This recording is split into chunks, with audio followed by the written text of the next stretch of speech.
welcome back to the Willis Podcast. Let me take care of a few things real quick. Let me get that different view here, different thing here. Uh,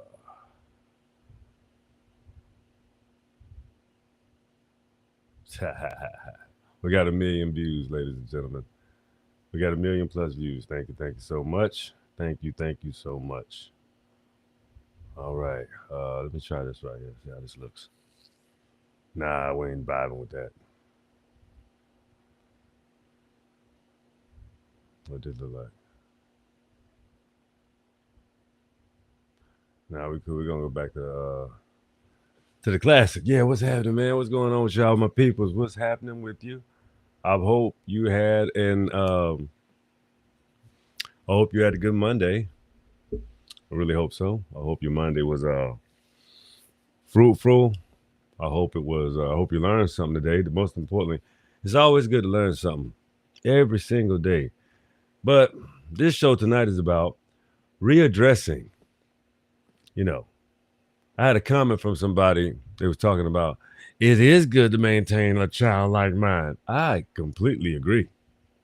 But I want to come back and address something about that. So tonight's show is about how were you raised show. The change starts with you. The reason why, because I don't think everybody wasn't raised the same. Some people weren't raised at all as children. They weren't raised. They had parents, but that does not mean their parents actually participating in raising them. And then you have some parents, of course, they raise their kids, but they take so much credit as if no one helped them at all, as if they just miraculously, magically did everything by themselves. That way, they can never be held accountable. They can never be held to any kind of a standard because they always will have an excuse. So, there's no alcohol. It's a good beverage. Mm, I like those papaya, uh, mango, coconut like flavors. I'm from Florida anyway, so anyway, but I've been in Georgia so long, I'm kind of, and my folks from Alabama, Mississippi, type of places, we still down right here down south. So anyway, you know how I was raised. I was raised, nah, you don't know how I was raised. So let me explore. Let's explore. Let me tell you. Let me give you a little tidbits. Give you a couple of stories on how I was raised. My mother was pretty strict. Uh, she was a lenient, funny person. She was cool. Let us express ourselves. Let us, mature. But there's an other side to those equations, and things weren't so pleasant. Very domineering. Uh, she thought that her way was always the right way, which you don't ever challenge that when you live under your mother's house. That's blasphemy. You don't get to do that. When you're under your parents' rule, you have to do as they say, unless you want your ass kicked. So, that's kind of how that went in my household. It was a do as I say, not as I do type of situation, even though she did set proper examples. The problem is all her decision making capabilities. She didn't have everything sold up that way. And I'm not saying every decision that would, your parents make is bad, but when it's detrimental to you and you know it, you tend to be more guarded with your parent when you get older. When you're younger, you love, you need that support, you want the input. Uh but all the times, don't feel bad if you're a person or a child that or I'm not a child anymore, I'm an adult, but see, dealing with my mother, dealing with some people's and their parents is never considered to be a truly mutually respectful relationship because you never get the chance to be a full grown adult. And I have a hard time with that. So I prefer not to even uh, in particularly deal with that type of equation, and even from my own situation. So, you know, um, I don't, I no longer, I know I don't need advice from her because we live completely different lives. She's not a man, so therefore I don't particularly care for advice from my mother. My father, that's a whole nother story. It's not a slap in the face of my mother. It's just she's not equipped to give me advice. She has not made the decisions that I'm even happy with simply because of the fact that I don't understand her or agree with her decisions. She's not the same person that people become who they are. They evolve. They become different. They become different people. They make some people devolve in some instances. So they do say once man, twice a child. So what I think when you never stop developing yourself, I don't particularly care to think that's true. You have very. I'm proud of my mother. She's going back to school. She's taking classes. I'm proud of her. But also, you have other elders. They go back to school. They get their degree. They discover things that they want to do. They become extraordinary in their latter ages, and I think that's extraordinary as well. So my pops, he's doing well. Just bought him a new Cadillac. You know what I'm saying? He chilling. Just changed his state, changed his status, and he's and just like that, man, back to doing how you want to do. So, I'm proud of my parents. The one thing I don't particularly care for is to ever be treated like a child by my parents. I'm 45 years old, so I don't particularly care for no situation when you're being handled as if you're a child. Some people, some adults, they accept that. I can't. Me and my pops, we understand a lot of things the same. So if I ask him for advice, he'll give it. If I don't ask, he does not give it. You see what I'm saying? So, and that's just when you become a grown man, a real adult, you pay your own bills, when you are responsible for a family, you have a duty to protect and love that family that you have taken responsibility for in every way. And you should want the same for other women or especially the women in your family. I want the same for my sisters. I have two sisters, they're married. And I got one, she fares well. She has she got a good setup. She got a good situation. So just like I don't need them, they don't need me. And that's I don't need no we don't I don't particularly need anything from anybody. Extremely and totally self-sufficient. Yeah, like this. And I like it like this too. And the reason why is because when you live the life I lived a lot of lives. Lives. But see, I'm particularly allergic to lies. I don't particularly care for, downtrodden or degrading and belittling other people simply because it's the way I think. I prefer not to say anything at all. I just move right along. That's why you notice this is not a gossip blog or a dating blog. This is the Will This podcast. This is an experience. So that's why I appreciate when people share, subscribe, and keep tuning in to the Will This podcast because we got new things for you to come. And I appreciate you tuning in so much. I got some. We're gonna up the ante a little bit. We're gonna pick it up on what I'm saying, do more activities. I'm gonna have some. I want people to win some prizes, some giveaways. We're gonna get more active.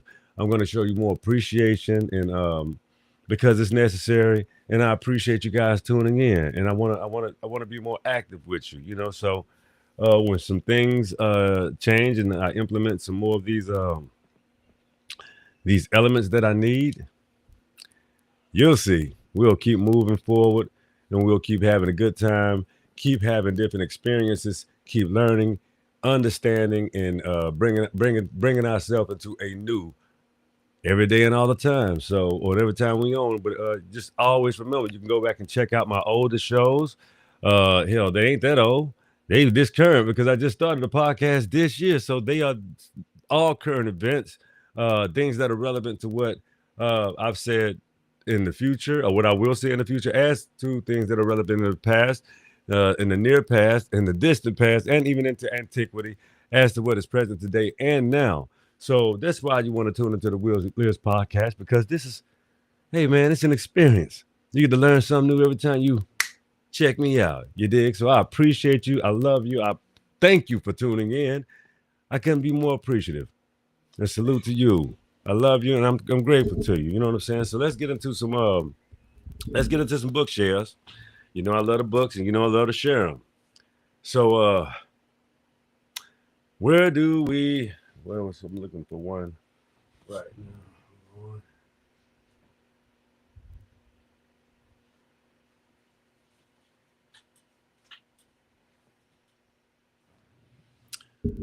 We're gonna cover this tonight. Uncivil War, the struggle between black men and women. Yeah, the Uncivil War. Let's dive into this a little bit and see what we're going to talk about.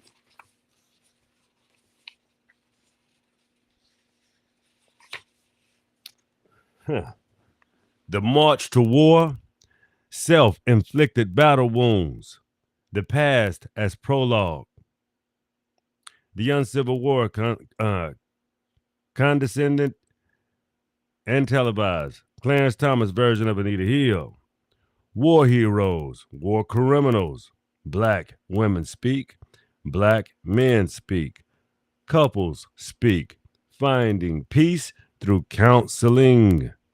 Selecting, you know what I'm saying? I got selective readings and things of that nature. But what we're gonna cover is we're gonna talk about we're gonna go to chapter 2, self-inflicted wounds, page 17.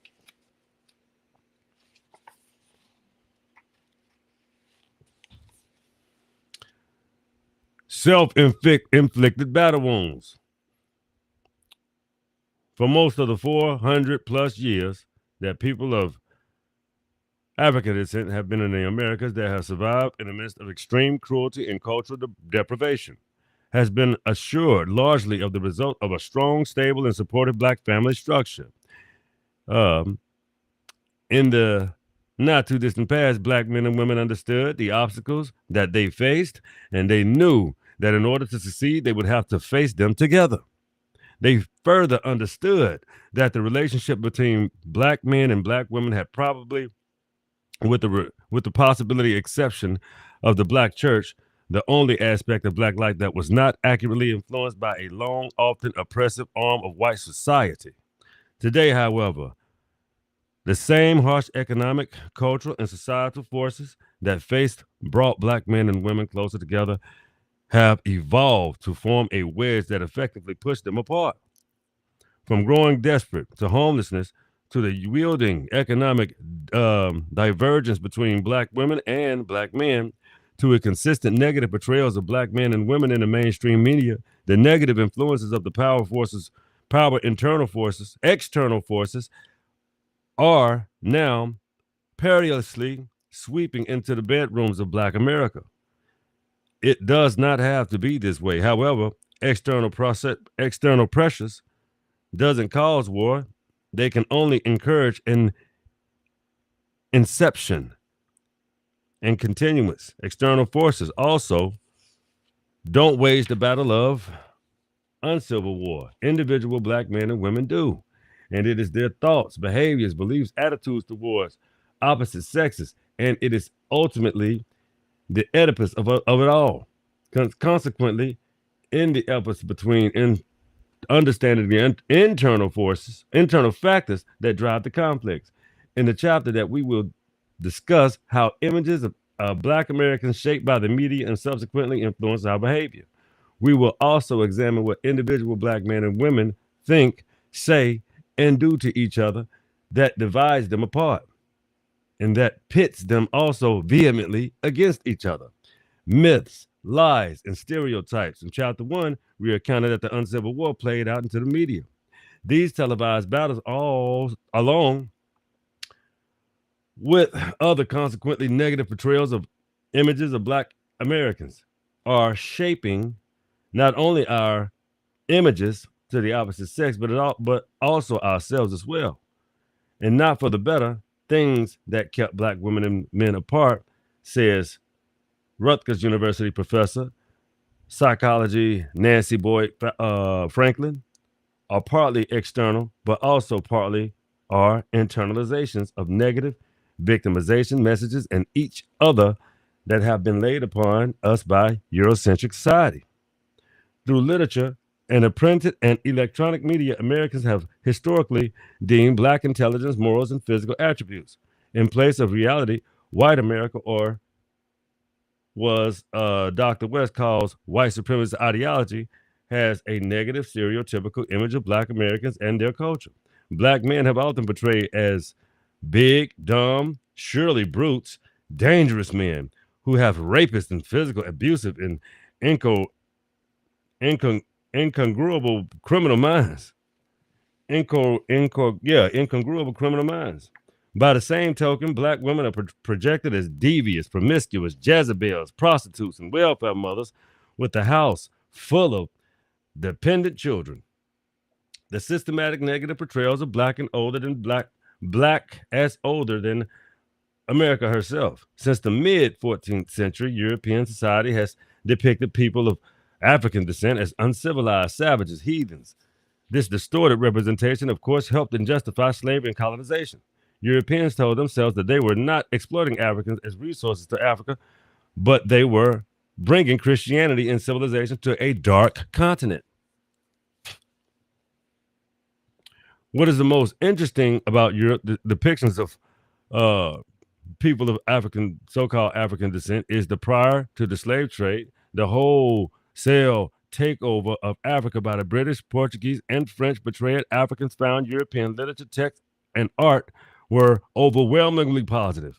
Dutch scholars Jan Noordeveen, Pastorici, senior lecturer at the Hague, wrote that the European literature, the oldest representation of black Africans, were realistic and positive.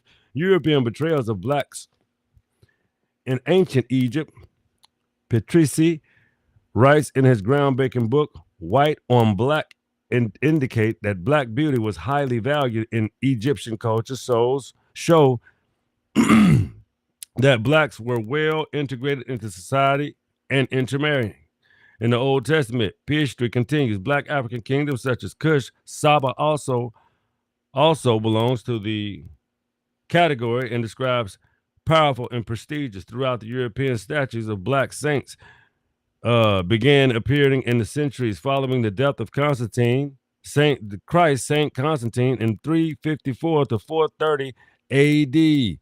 On the Catholic Church, most revered saints was a black man. In 1300 A.D., Patrici writes Ethiopians could be found described in European literature as beloved Christians of Nubia, and Caspar, the elegant black king of the Moors, became the cult figure of Europe.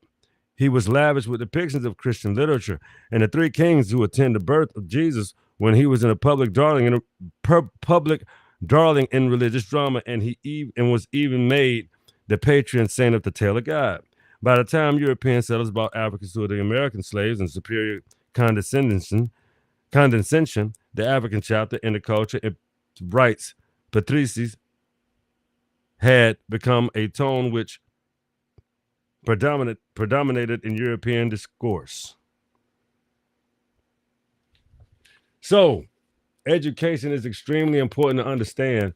This is how you understand where your stereotypes coming from and how you become with a Negropean type mind and who your parents were and what they put in you and how educated were they themselves when they were in a strictly perpetuatory state of being dominated and oppressed. Did they ever give you the mindset to fight your way out, or did they make you a coward? Were you raised as a capitulator? And even if you were upset with how you were raised in some aspects, did you make those changes, or did you cower yourself to them? It's up to you. Is either you make those changes and move forward with the changes that you need to make within yourself in order to be what? More freer, more conscious of understanding of yourself so that you can get to the bottom of what cripples you. Let me read a little bit more. Because that's just for you to think about. Self-inflicted wounds. Let's go to page 49, the uncivilized war, condensed and TV's Clarence Thomas version of the media. Let's see what black women speak at page 99. Let's see what they're talking about. Let's get a little bit of that. Page 99. When black women speak, let's see what they got to say. Let's see if this is accurate. Women, y'all let me know if you're out there when you look at this. Black women speak. Everyone has been drawn into a war that has war stories or two.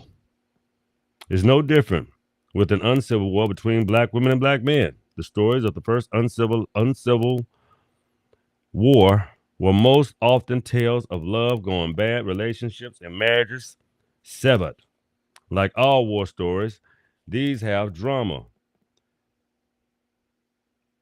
and pantheons, humor, and the ridiculous, and the storytellers, men and women, feel that they that are a lot wiser for what they have been through. Some have sworn off relationships altogether, or for a time. Others have licked their wounds and rejoiced the fray. In the first person, verbatim, war stories are poly friends, colleagues, and associates across the country to find women and men who would be willing to share some of their experiences experiences that have been through and we're still going through. All of the storytellers were interviewed face to face, recorded and audio taped, and tape was transcribed and edited in context so that when you read, they are verbatim accounts with only some details that are identities that are some of the people that are in these stories changed and provided anonymity. Far more volunteered. They were interviewed that are in the chapters of women in war stories and following one man war stories and one on man war stories. Because many of the experiences were similar, not all of the stories have been included here. I talked with both men and women in large cities around the country because I was interested in seeking whether or not there are regional differences in how the uncivil war was being waged. I found that there was a little or more differences between geographic areas. There were interviews from Philadelphia, Detroit, Chicago, St. Louis, Oakland, New York, and Cincinnati. Most of the interviewees were employed, earning middle range incomes, and they are a mixture of marriage, divorced, and never married, parents, non-parents. Their ages at the time of the interviews has ranged from 19 to 57. The most memorable stories in the war are those of grand epic battles that make a big difference in the final outcome of the war. But most combatants in a war are involved in smaller, more mundane daily skirmishes and confrontations. The following war stories tell of everyday common clashes between black women and black men that create tension, formative situations that cause them to terminate some relationships. Typically, they were underlying problems that sometimes were not addressed, but often the final straw was something small, petty, like criticism of a particular pair of pants or arbitrary switching the television channels when one partner was viewing another program. It may sound silly, but it's true. Here are some real life stories. Y'all, oh man, let me get back to this. Hey. I went to sleep over here. Wake up. I gotta wake my computer up, guys. I'm sorry. I hope you guys still there. I hope I didn't go dark too long. Yeah, I had to wake it up a little bit. Okay, real quick. What we got here? All right. We're gonna do a part two of this book, man. I hope y'all were interested in these. I'm interested in these stories. They got Jacqueline, she has a story. She got a lot. Deborah, she has a story out of Oakland. Uh, you have Paula, federal government agencies in her hometown, Philadelphia. You have Elaine, 49, was born and raised in Philadelphia. And then the men speak. From this perspective, it says several men across the United States have shared their experiences of courtship, love, and marriage openly and honesty. The men were interviewed in New York City and St. Louis, Oakland, and Chicago, where, for the most part, employed full-time, earning middle-income salaries. The common thread of running through their true stories is a desire for strong, stable, positive relationships and friendships with Black women. Each man was interviewed in person in 1993, and in a transcript of the entire interview was edited for space. As with the women, the men stories follow came to be interviewed through personal and professional contacts from the author. Then you got the first guy is Jimmy, was born in Mississippi but grew up in Chicago. Shout out to Jimmy. And you got Marcus. Marcus was 30, born and raised in Brooklyn, the youngest of 7 children in a 2-parent household. And you got Ralph. Ralph was 48 and was born and raised in St. Louis. In high school guidance counselor, he was divorced in 1984 in nearly 11-year marriage. Damn, Ralph. Then you got Daniel. Daniel's 25, lives in Detroit with Terry, his wife, with with a 3-year-old. He recently completed a year and a half in the Air Force and is currently working as a machine operator in Chrysler Company before continuing his education. And you got Frank. Frank is a Black American artist whose work exhibits around this country. He's married and lives in Brooklyn Heights. You got Robert, is 44, lives in Chicago, where he works in his U.S. Postal Service. He is married. He was married for 21 and a half years, and at the time of his interview, he had separated for a year and a half and was considering divorce. So you got, this book is full of a lot of good information. It's called The Uncivil War: The Struggle Between Black Men and Women. And I have a few books like this. I have Where Did the Love Go? So it's a lot of stories that talk about the healing of couples, period. And I mean, even if you're in interracial couples, I hope you are smart enough to educate yourself and have a very fruitful relationship. You know, the world is traveling fast. People love who they want to love. People grow up differently. People grow up around different environments. So, but I think it's always healthy to educate yourself about one another's cultures so that you can have those stories to tell your children, to equip them so they don't have those struggles. I mean, you know, a lot of people say, you know, there's a war every day, but you don't have to take it personal because you don't have to enter. You're in it anyway. So all you have to do is really equip yourself. It's extremely important to equip yourself with things. Because if you know it's challenges going to come with it, you know what existed in your household previously. But if you just have to be with that person, at least equip yourself so you don't scar each other. You understand what I'm saying? And you don't, and your children.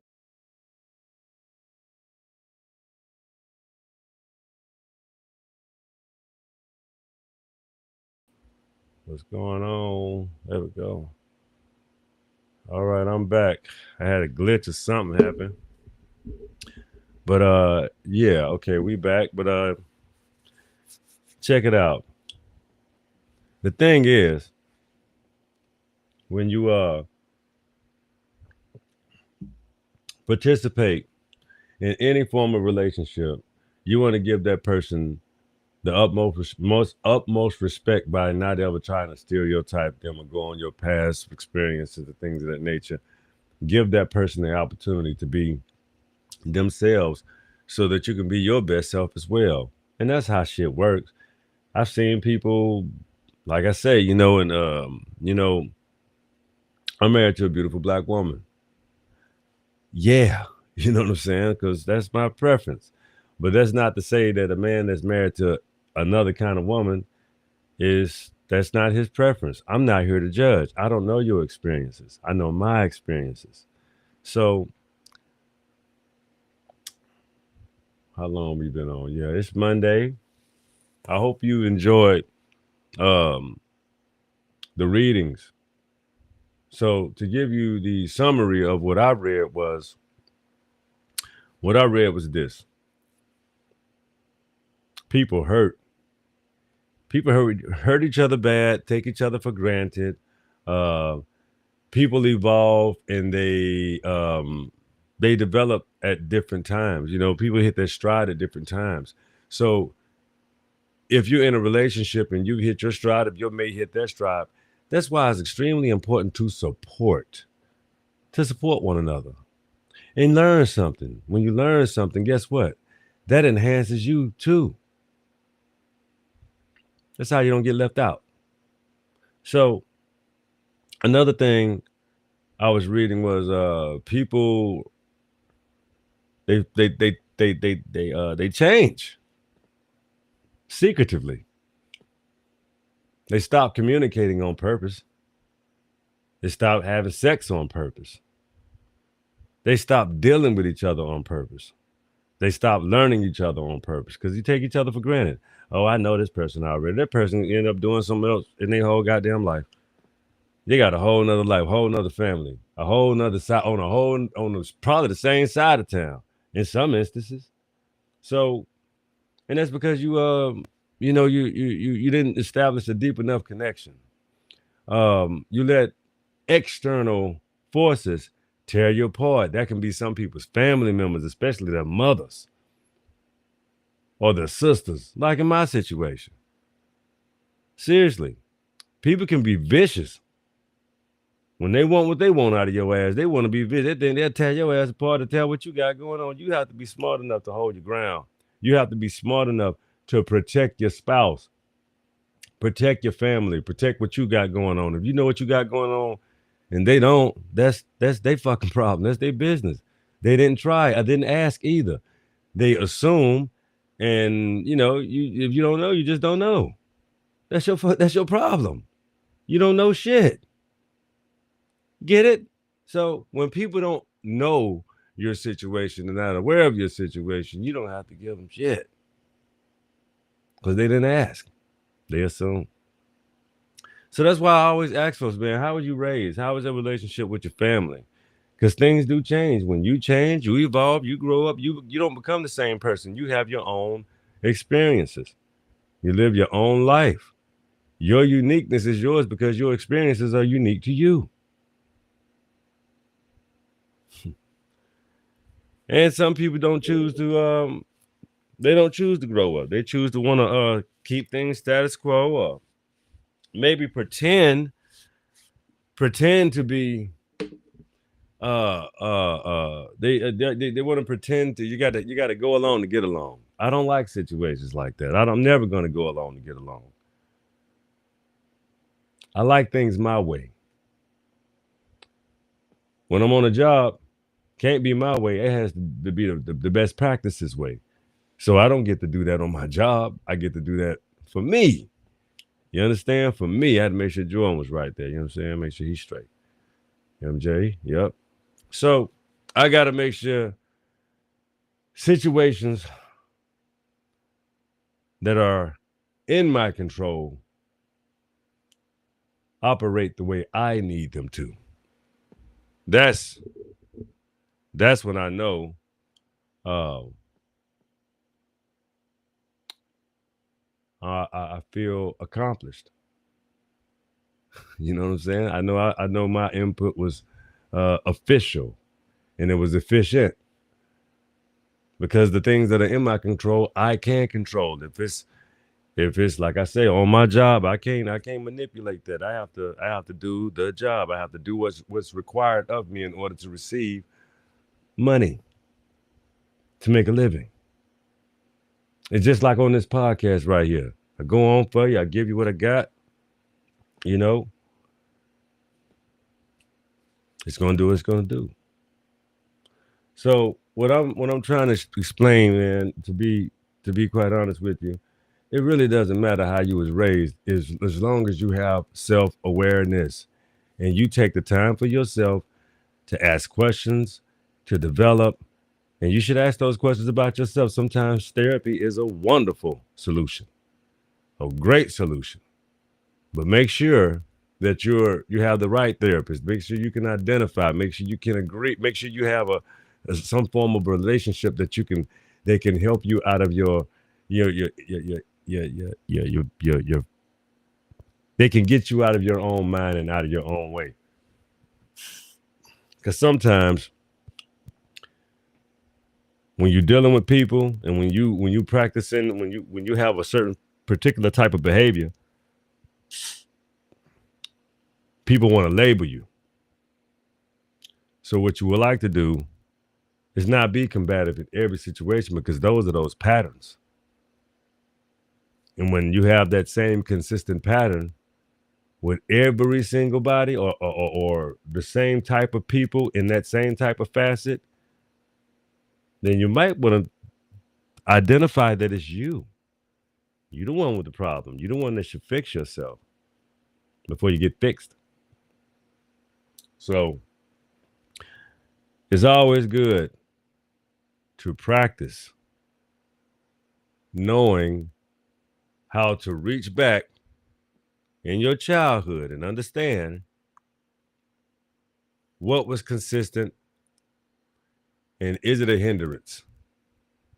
Is it holding you back? Does it keep you from developing, growing, having better relationships with people, showing your vulnerabilities and how to rid yourself of those particular kind of weaknesses?